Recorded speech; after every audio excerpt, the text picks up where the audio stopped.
آج انشاءاللہ تعالی ہم سورۃ الاعراف کی آیت نمبر 143 پڑھتے ہیں اور اس آیت کو سمجھنے کی کوشش کرتے ہیں۔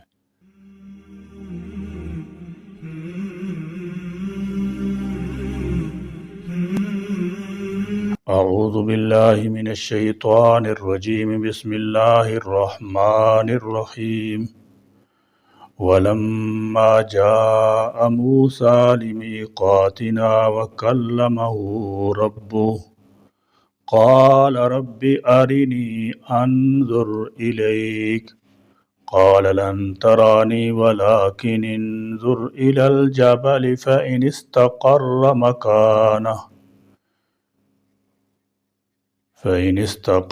مَكَانَهُ فَسَوْفَ تَرَانِي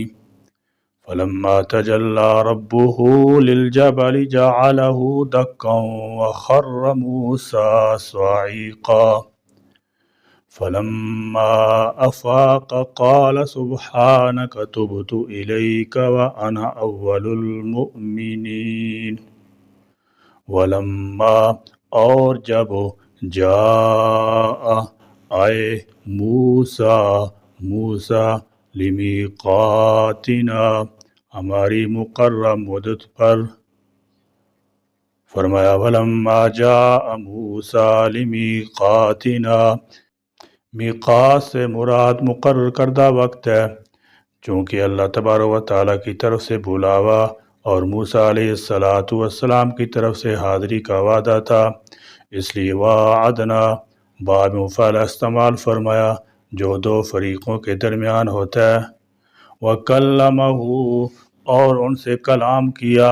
رَبُّهُ ان کے رب نے، فرمایا وَكَلَّمَهُ رَبُّهُ یعنی کسی واسطے کے بغیر کلام فرمایا، جیسا کہ سورہ بقرہ آیت نمبر 253 میں اور سورہ نساء آیت نمبر 164 میں۔ یہ ان کا اللہ سے ہم کلام ہونے کا دوسرا موقع تھا۔ پہلے موقع کا ذکر سورہ طٰہٰ میں ہے، جب آگ لینے گئے تھے اور رسالت سے سرفراز ہوئے تھے۔ قال تو کہا موسیٰ نے، ربی اے میرے رب، ارینی مجھے اپنی جھلک دکھا، انظر کہ میں دیکھوں، الیک تجھے، قال فرمایا لن ہرگز نہیں، ترانی دیکھ سکے گا تو مجھ کو، فرمایا قال ربی ارنی انظر الیک۔ فرشتے کے واسطے کے بغیر اللہ تعالیٰ کے کلام کی لذت سے موسیٰ علیہ السلام کے دل میں ایسا شوق پیدا ہوا کہ اللہ تعالیٰ سے درخواست کر دی کہ پروردگارا اپنا آپ مجھے دکھا کہ میں تجھے دیکھوں، فرمایا تو مجھے ہرگز نہیں دیکھ سکے گا، یعنی دنیا میں اللہ تعالیٰ نے کسی آنکھ میں یہ طاقت نہیں رکھی کہ اللہ تبارک و تعالیٰ کے دیدار کو برداشت کر سکے۔ رہا آخرت میں اللہ تعالیٰ کا دیدار تو وہ مومنوں کے حق میں قرآن مجید کی آیات اور متعدد صحیح احادیث سے ثابت ہے۔ ولیکن اور لیکن انظر تو دیکھ الی الجبل اس پہاڑ کی طرف، ولیکن انظر الی الجبل یعنی جب میں پہاڑ پر تجلی فرماؤں تو دیکھ۔ یہ مشاہدہ کروا کر حضرت موسیٰ علیہ السلام کی دلجوئی فرمائی، کیونکہ دنیا میں اللہ تعالیٰ کو دیکھنا کوئی برداشت ہی نہیں کر سکتا۔ فَإِن پھر اگر استقر وہ ٹھہرا رہا، مکانہ اپنی جگہ پر، فسوف تو ضرور، ترانی تم دیکھ لو گے مجھے، فلما تو جب، تجلی کی، ربہ اس کے رب نے، للجبل پہاڑ پر، فلما تجلی ربہ للجبل،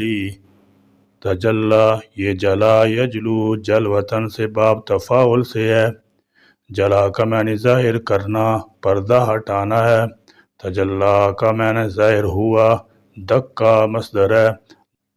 دکا یدکو اور دکا یدکو قریب قریب معنی رکھتے ہیں، یعنی کسی چیز کو کوڑ کر ریزہ ریزہ کر دینا۔ یہاں دکن مفعول مطلق ہے، یعنی دکہ دکن کے اسے ریزہ ریزہ کر دیا، جعلہ اس نے کر دیا اسے دکا ریزہ ریزہ، وخر اور گر پڑے موسیٰ صاعقاً بے ہوش ہو کر،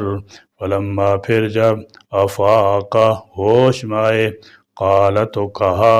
سبحانک تو پاک ہے، تبتو میں نے توبہ کی، قال سبحانک تبت الیک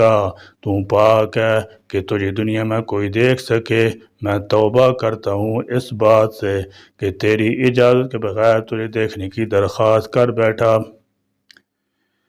سیدنا موسیٰ علیہ السلام کا مطالبہ دیدار اور آپ کا بے ہوش ہو کر گر جانا۔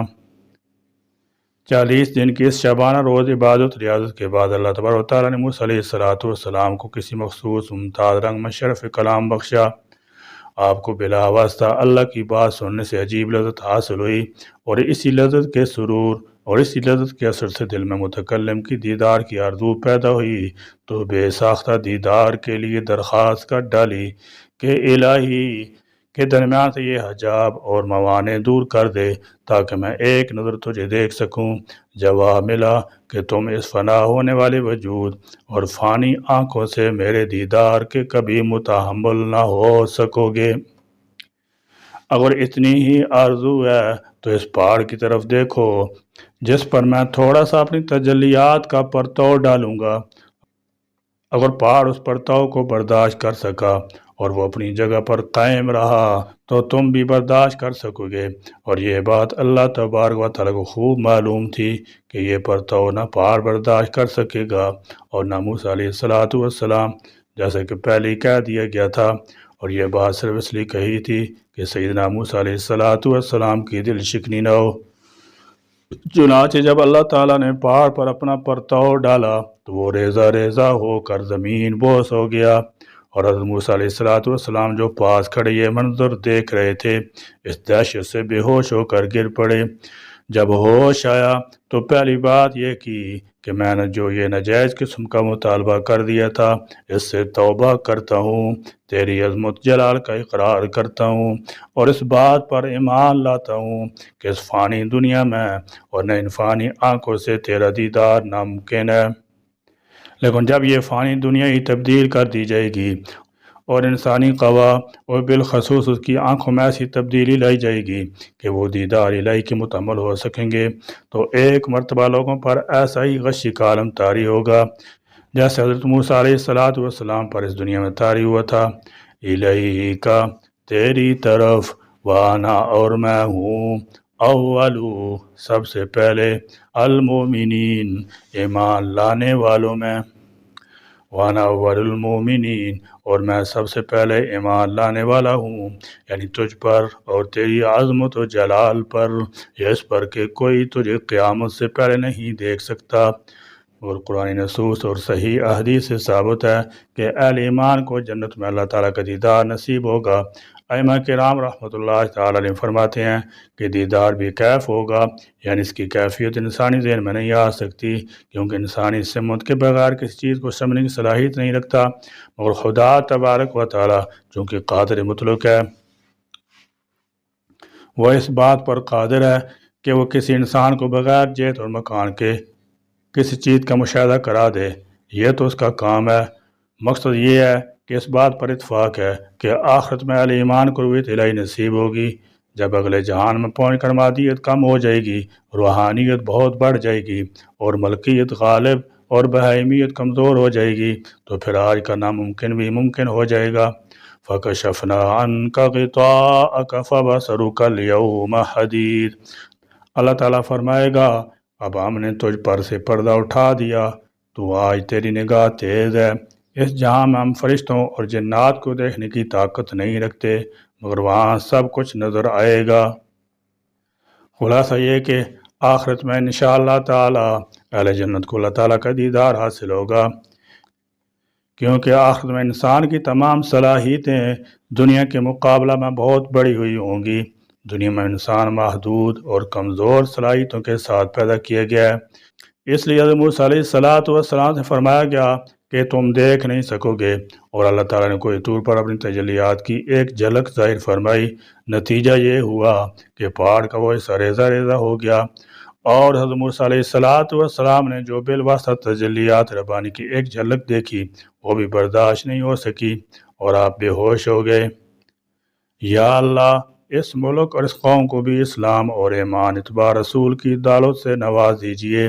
اور یہاں قرآن و سنت کا بول بالا فرما دیجئے۔ یا اللہ، دنیا میں بھی ہم کو عزت عطا فرما دیجئے اور ذلت سے بچا لیجئے، اور آخرت میں بھی انعام احسان سے نواز دیجئے اور ہر طرح کے عذاب سے بچا لیجئے۔ یا اللہ، ہمارے لیے نیک کاموں کے اصول اور ان کے مواقع آسان فرما دیجئے، اور برے کاموں اور ان کے مواقع کو ہم سے دور رکھیے۔ یا اللہ، اپنی ہدایت اور اطاعت فرمانبرداری کے دروازے ہمارے لیے کھول دیجئے، اور معصیت و نافرمانی کے دروازے بند فرما دیجئے۔ یا اللہ، ہم کو خود بھی گناہوں سے بچنے اور دوسروں کو بھی بچانے اور بچنے کی نصیحت کرنے کی توفیق ہمت عطا فرما دیجئے۔ آمین۔ وآخر دعوانا الحمدللہ رب العالمین۔